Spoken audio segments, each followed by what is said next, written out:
உருளைக்கிழங்கும் பட்டர் பீன்ஸும் வச்சு ஒரு ரோஸ்ட் செய்ய போகிறேன்.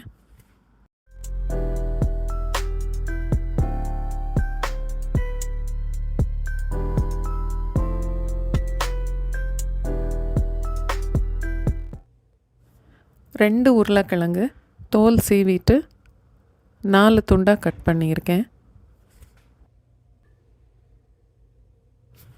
1/2 கப் அளவுக்கு பட்டர் பீன்ஸ்,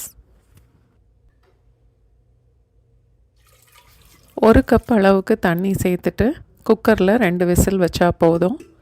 இல்லை ஒரு விசில் வந்ததுக்கப்புறம் 3லேருந்து 4 நிமிஷம் லோ ஃப்ளேமில் வைக்கலாம்.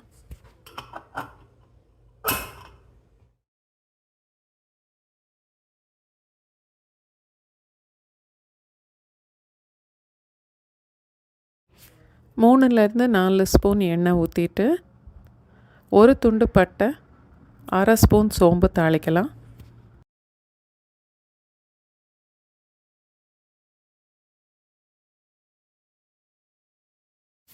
ஒன்று ரெண்டாக தட்டின பூண்டு 1 டேபிள் ஸ்பூன் அளவுக்கு, 1 கொத்து கருவேப்பிலை, பொடிசாக வெட்டின வெங்காயம் 1/4 கப்பு, தக்காளி 1/4 கப்பு,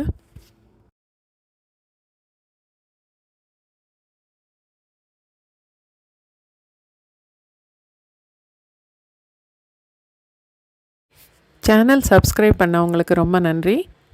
லைக் பண்ணுறவங்க, ஷேர் பண்ணுறவங்க, வீடியோ தொடர்ந்து பார்க்குறவங்க எல்லாருக்குமே ரொம்ப நன்றி. 30 செகண்ட்ஸ் வதக்கிட்டு 1/4 ஸ்பூன் மஞ்சள் தூள், 1லேருந்து 1/2 ஸ்பூன் வரைக்கும் மிளகாத்தூள், 2 ஸ்பூன் மல்லித்தூள் சேர்க்கலாம்.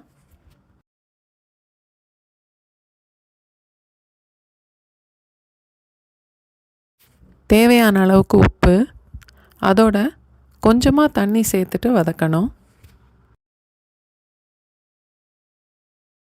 இது மாதிரி தண்ணி சேர்த்து வதக்கும்போது அந்த மசாலா வாசனையில் இருமல் வராது.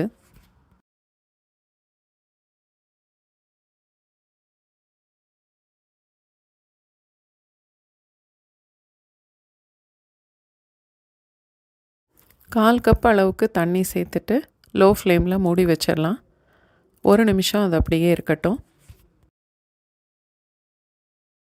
தக்காளி, வெங்காயம், மசாலா எல்லாமே நல்லா சேர்ந்து வேகட்டும்.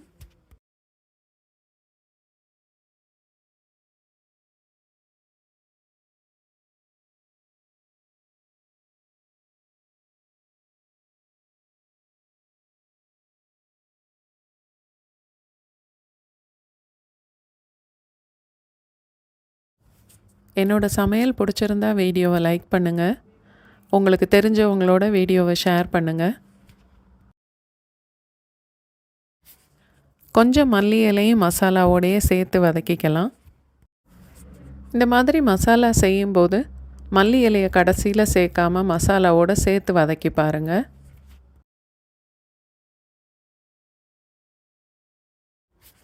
மசாலாவோட பச்சை வாசனை போனதும் வேக வச்ச உருளைக்கிழங்க 1-2 உடச்சிட்டு அதில் சேர்த்துக்கலாம். வேக வச்ச பட்டர் பீன்ஸையும் சேர்த்துக்கலாம்.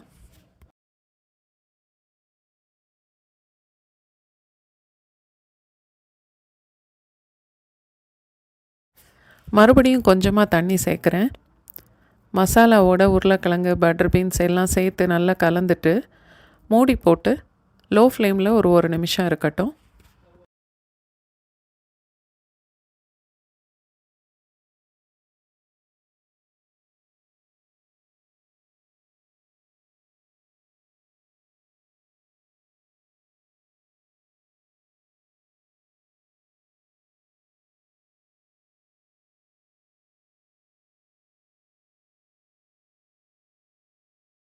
சேனல் சப்ஸ்கிரைப் பண்ணிவிட்டு பக்கத்தில் உள்ள பெல் ஐக்கான் ப்ரெஸ் பண்ணிங்கன்னா நான் புது வீடியோஸ் போடும்போது உங்களுக்கு நோட்டிஃபிகேஷன் வரும்.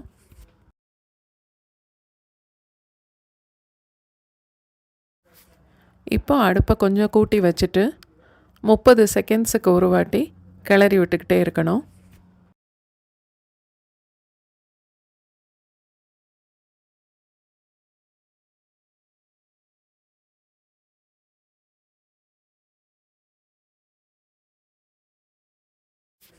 உருளைக்கிழங்கு மசாலாவோடு சேர்ந்து நல்லா செவந்து வர்ற வரைக்கும் வதக்கணும்.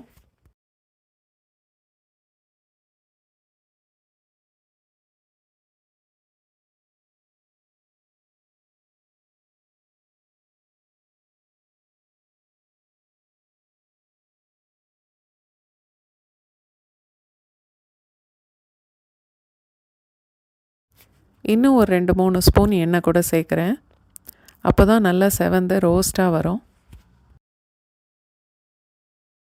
பட்டர் பீன்ஸுக்கு பதிலாக வேறு ஏதாவது பீன்ஸ் இல்லை பட்டாணி கூட சேர்த்துக்கலாம். நீங்களும் இது மாதிரி உருளைக்கிழங்கு ரோஸ்ட் பண்ணி சாம்பார் சாதம், ரசம் சாதம், மோர் குழம்பு இல்லை தயிர் சாதத்தோடு சேர்த்து சாப்பிட்டு பாருங்கள். பூரி சப்பாத்தியோடையும் நல்லாயிருக்கும். நான் சப்பாத்திக்கு இந்த பொட்டேட்டோ ரோஸ்ட் வச்சா ஒரு கரண்டி தயிரும் அதோடு சேர்த்து சாப்பிடுவேன். அதுவும் ட்ரை பண்ணி பாருங்கள்.